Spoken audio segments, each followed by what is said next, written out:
नमस्कार, मैं राजकुमार सर और आज मैं एडवेंचर्स ऑफ टोटो का ये सेकंड वीडियो लेकर आया हूँ जिसका ऑथर हैं रस्किन बॉन्ड। इस टॉपिक से संबंधित एक वीडियो ऑलरेडी पहले ही अपलोड किया जा चुका है। अगर आपने अभी तक नहीं देखा है तो उसे देख लीजिएगा। तो चलिए शुरू करते हैं। ये पैराग्राफ 11 है। Then grandfather just to get his own back took from his pocket our pet toddlers and said, "What must I pay for this, since you charge for all animals?" Grandfather ने क्या किया? Grandfather ने थोड़ा सा पीछे होते हुए अपनी जेब से उन्होंने क्या निकाला? एक पालतू टोडस को निकाला, कछुआ को निकाला और उन्होंने कहा, क्या कहा कि मुझे इसके लिए कितना पे करना चाहिए, क्योंकि आप सभी एनिमल्स के भी चार्ज को आप वसूल रहे हो। तो उन्होंने टिकट कलेक्टर से यह बात पूछा। Now paragraph 12। The ticket collector looked closely at the Toto's. तो टिकट कलेक्टर ने क्या किया? सबसे पहले टोडस को नज़दीक से देखा, प्रोडेड इट, और फिर उसे थोड़ा सा अपनी उंगलियों से दबा करके देखा with his forefinger, gave grandfather a pleased and triumphant look and said, no charge, it's not a dog.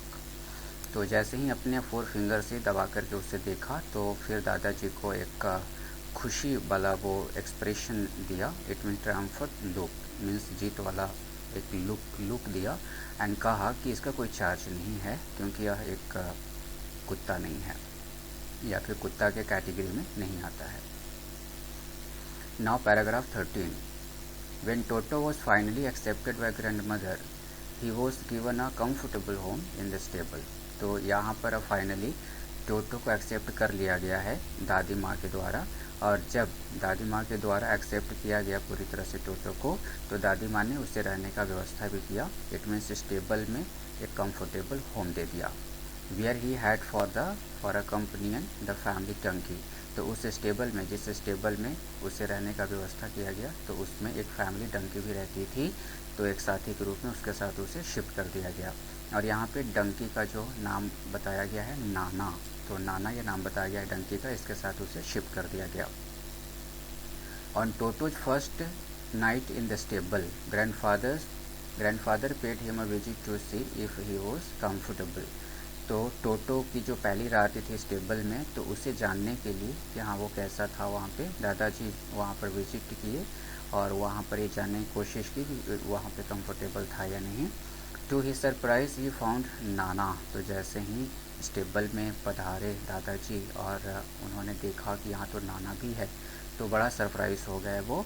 Without apparent couch, और बिना अनमिस्टेकेबल काउच के, बिना कारण के, pulling at her halter and trying to keep her head as far as possible from a bundle of hair. तो जैसे ही दादाजी वो स्टेबल में गए तो उन्होंने क्या देखा कि जो वो मतलब नाना जो थी, तो वो अपने रोप को खींच रही थी और वो कोशिश कर रही थी जो चारा रखा हुआ था, चारा का जो बंडल था, तो उसके पास जितना मतलब करीब वो जा सकती थी तो वहाँ पे पहुँचने की कोशिश कर रही थी। Now paragraph 14। ग्रैंडफादर गेव नाना स्लैप क्रॉस हर हॉन्चेज। फिर दादाजी ने जब ऐसा करते हुए देखा नाना को, तो उन्होंने थप्पड़ भी मारा बैक साइड पे। हॉन्चेज मीन्स बैक साइड पे उन्होंने मारा। And she jerked back. जैसे उन्होंने मारा तो ये थोड़ा सा पीछे हुई और ड्रैगिंग टोटो विद हर, और उसके साथ टोटो भी खींचा चला आया। He had fastened on to her long ears with his sharp little teeth. वो खींचा हुआ टोटो इसलिए चलाया क्योंकि जो जो उसके कान थे, तो कान में वो अपना लंबा लंबा जो दांत था उसका, तो वो उससे फंसा रखा था। इट मीन्स उससे वो फंसा हुआ था उनके कानों में, जिसकी वजह से वो खींचा चला आ गया। Now paragraph 15। Toto and Nana never become friends. ये बात यहाँ पे क्लियर हो चुका है कि टोटो और नाना कभी दोस्त नहीं बन पाए। A great treat for Toto during cold winter evenings was a large bowl of warm water given him by grandmother for his bath. आगे फिर एक बात आपको बताई जा रही है कि यहाँ पर टोटो के लिए मतलब नहाने का एक व्यवस्था किया गया था दादी माँ के द्वारा। दादी माँ ने क्या किया था, एक बड़ा सा कटोरा में गर्म पानी दिया था शाम को कोल्ड विंटर सीजन में, ताकि वो नहा सके। He would cunningly test the temperature with his hand. जब उनको गर्म पानी दिया गया था उसे नहाने के लिए दादी माँ ने दिया था, तो बड़ा ही शरारत करते हुए वो जो पानी गर्म था उसके टेम्परेचर को टेस्ट करता था अपने हाथ से। Then gradually step into the bath, फिर वो धीरे धीरे नहाने के लिए वो अपना सबसे पहले पहला फर्स्ट 1 फुट पहले अपना पहला जो पैर रखता था, देन द अदर, फिर दूसरा पैर रखता था।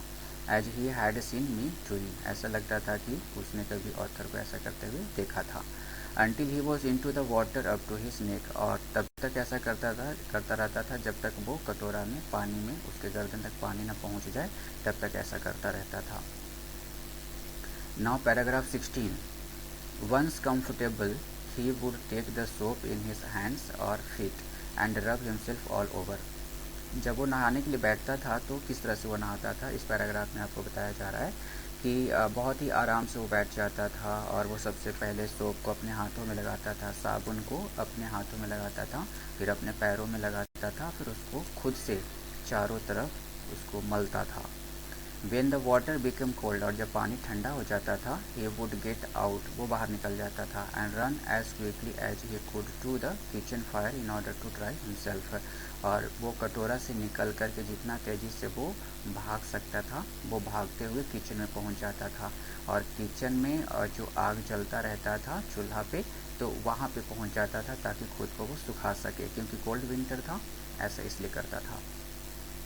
If anyone laughed at him, जब कोई भी उस पर ऐसा करते हुए देखता था, हंसता था, ड्यूरिंग दिस परफॉर्मेंस, इस तरह के कार्य को करते हुए, Toto's feeling would be hurt, तो टोटो की जो फीलिंग होती थी वो हर्ट हो जाती थी, मतलब वो गुस्सा हो जाता था।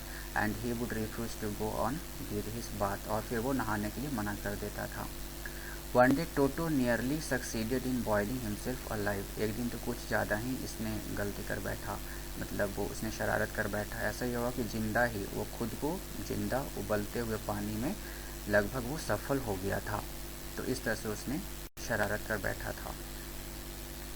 Now paragraph 17, a large kitchen kettle had been left on the fire to boil for tea, and Toto finding himself with nothing better to do decided to remove the lid. एक दिन क्या हुआ कि किचन में एक kettle था, मतलब केतली रखा हुआ था, उसमें गर्म पानी होने के लिए रखा हुआ था चाय बनाने के लिए, और फिर टोटो को अच्छा नहीं लग रहा था, जब नीचे था, साइड में था, कहीं भी था किचन में, तो उसे अच्छा नहीं लग रहा था ऐसा करते हुए, तो उसने डिसाइड किया कि जो ढका हुआ था केतली ढक्कन से, तो उस ढक्कन को हटाने के लिए उसने डिसीजन लिया।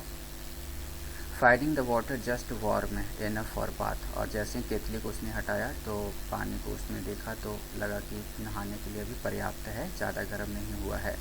ही गॉट इन, तो फिर उस केतली में वो जा बैठा।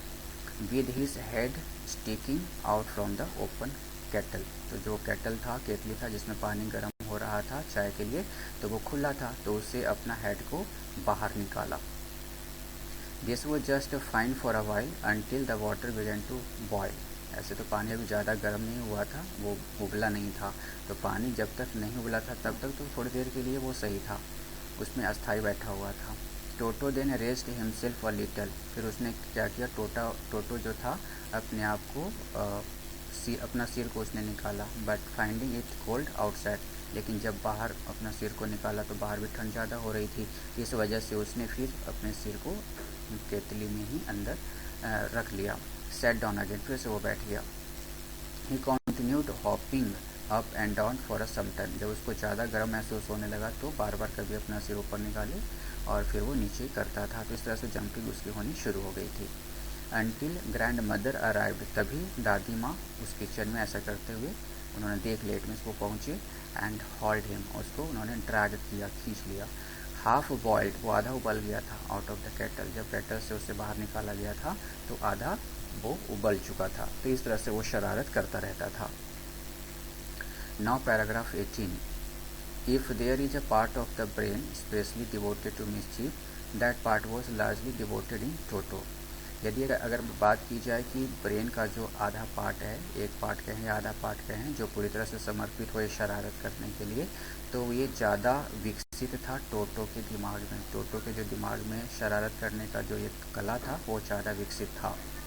He was always tearing things two pieces, वो हमेशा कपड़ों को फाड़ देता था और पीसेस में वो कन्वर्ट कर देता था। Whenever one of my aunts came near him, और जब कभी मेरी आंट आती थी उसके पास, he made every effort to get hold, तो उन्हें हमेशा ये पूरी कोशिश करता था उन्हें रोकने की, ऑफ हर ड्रेस, और उनके ड्रेस को खींचना शुरू कर देता था, टीयरिंग करना शुरू कर देता था, and tear a hole in it, और उनके जो ड्रेस होता था उनके ड्रेस में होल कर देता था। Now paragraph 19। One day at lunch time a large dish of pulao stood in the centre of the dining table. एक दिन क्या हुआ कि लंच का टाइम था और वो डाइनिंग रूम में डाइनिंग टेबल के बीचों बीच एक थाली रखा हुआ था, थाली में ढेर सारा पुलाव रखा हुआ था। We entered the room to find Toto stuffing himself with rice. जब ऑथर कहते हैं कि जब हम अंदर गए, डाइनिंग रूम में गए, तो वहाँ पर हमने क्या देखा कि टोटो वो लगातार राइस को खाने में लगा हुआ था। माई ग्रैंड मदर स्क्रीम्ड, जब दादी माँ ऐसा करते हुए देखा दादी माँ ने, तो वो चिल्लाने लगी, डांटने लगी। And Toto through a plate at her, फिर यहाँ पे शरारत उसने किया, दादी माँ पर उसने प्लेट उठाकर फेंक दिया। One of my aunts rushed forward, ऐसा देख फिर एक मेरी आंट थी, वो जैसे ही आगे बढ़ी उसकी तरफ, and received a glass of water in the face, तो आंट के फेस पर उसने एक गिलास पानी फेंक दिया। वेन ग्रैंड फादर अराइव्ड, जब दादाजी पहुँचे, Toto picked up the dish of pulao, तो फिर उसने क्या किया, पुलाव का डिश उठा लिया, and made his exit through a window, और फिर विंडो से होते हुए वो बाहर भाग गया। We found him in the branches of the jackfruit tree, जब बाहर हम सब ने देखना शुरू किया तो ये पता चला कि जैक फ्रूट का ट्री था, तो उसके ब्रांचेस पे जाकर बैठ गया था।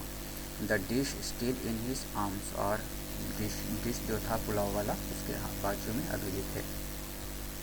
ही रिमेंड देयर ऑल आफ्टरनून, यानी पूरे आफ्टरनून वहीं पर वो रहा, eating slowly through the rice, और वो राइस को धीरे धीरे खाता रहा। Determined on finishing every grain, और वो उसकी पूरी कोशिश थी कि थाली में जितने भी ग्रेन था, वो पुलाव का जो दाना था, वो एक का करके पूरा खाने का वो कोशिश कर रहा था। And then in order to spite grandmother, और मदर को चढ़ाने के लिए, ग्रैंड मदर को चढ़ाने के लिए उसने क्या किया, who had screamed at him, जिन्होंने उस पर डांट लगाई थी, चिल्लाया था, he threw the dish down from the tree, जब वो थाली से सारा वो पुलाव खा लिया तो ट्रे से उसको डिश को दादी माँ को दिखाते हुए फेंक दिया। And chattered with delight when it broke into the 100 pieces, और जब जैसे ही थाली वो नीचे फर्श पे गिरा तो 100 पीसेस में वो टूट कर बिखर गए, तो वो बहुत ज़्यादा खुश हो गया और वो चिढ़ाने लगा दादी माँ को। Now paragraph 20। Obviously Toto was not the sort of pet we could keep for a long. अब जाहिर तौर पर कहा जा सकता है कि जितना वो शरारत कर रहा था, तो इस तरह से घर में उसको पालतू बना कर रखा नहीं जाना चाहिए था, और ज़्यादा समय तक उसको घर में नहीं रखना चाहिए था, क्योंकि वो हद से ज़्यादा वो शरारत करने लगा था और चीज़ों को बर्बाद करना शुरू कर दिया था। Even grandfather realise that, और साथ ही साथ दादाजी को भी ये बात की एहसास हो गई थी कि अब उसे घर में रखना सही नहीं है। We were not well to do, अब वो किसी को भी अच्छा घर में नहीं लग रहा था ऐसा देख। And could not afford the frequent loss of dishes, clothes, curtains and wallpaper, और इस तरह के लॉसेस को वो नहीं बर्दाश्त कर सकते थे। जैसे वो बर्बाद कर दिया था डिशेस को भी, क्लोथ्स को भी, कर्टन्स को भी और वॉलपेपर को भी। सो grand father found the tonga driver, इसलिए दादाजी ने क्या किया, टोंगा ड्राइवर को फिर बुलाया या फिर उनसे उन्होंने मिला, and sold Toto back to him, फिर वापस उन्हें दे दिया फॉर ओनली 3 रुपीज़, तो सिर्फ 3 रुपये में इन्होंने बेच दिया टोंगा ड्राइवर को, जिससे उन्होंने ख़रीदा था उन्होंने 5 रुपीज़ में, लेकिन बेचा 3 रुपीज़ में। तो इस तरह से आपकी स्टोरी कंप्लीट हो गई, जो लिखा गया था रस्किन बॉन्ड साहब के द्वारा। और मुझे पूरा विश्वास है कि आपको स्टोरी समझ आ गई होगी। ये जो टोटो था, इसके एक्टिंग के बारे में हम सब ने सीखा, और इन्होंने क्या क्या गलतियां करी, और इससे परेशान होकर पूरे परिवार के सदस्य ने फाइनली क्या लिया डिसीजन, फाइनली बेचने का डिसीजन ले लिया। तो इससे रिलेटेड जो आपके क्वेश्चंस बनते हैं, आपके पास अगर बुक हो तो उस बुक से क्वेश्चंस को आप रीड करने की कोशिश करें, और उस पर आधारित जो सवाल है उसे सॉल्व करने की कोशिश करें। मैं भी कोशिश करूंगा कि इससे रिलेटेड जो क्वेश्चंस बनते हैं उस क्वेश्चंस का आंसर का जो एक स्पेसिफिक वीडियो मैं तैयार करूं, तो मैं इसके लिए पूरी कोशिश करूँगा। यदि आपको ये वीडियो पसंद आया हो तो कमेंट करना ना भूलें। Thank you so much for watching this video. Thanks a lot.